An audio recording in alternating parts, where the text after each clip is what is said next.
পশ্চিমবঙ্গের ৪২টি লোকসভা আসনের মধ্যে এটি একটি। এই আসনটি ১৯৬৭ সালে প্রতিষ্ঠিত হয়।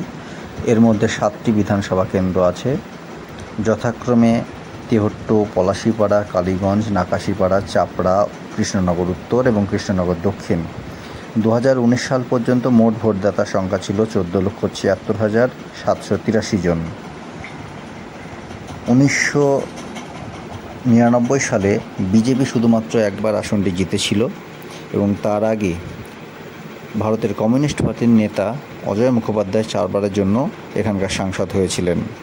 ২০০৯ সাল থেকে টানা তৃণমূলের দখলে এই আসনটি রয়েছে। ২০০৪ সালে সিপিএম একবার জিতেছিল। বর্তমানে আসনটিতে মোট ভোটার ১৭,৫৫,৬৩১ জন।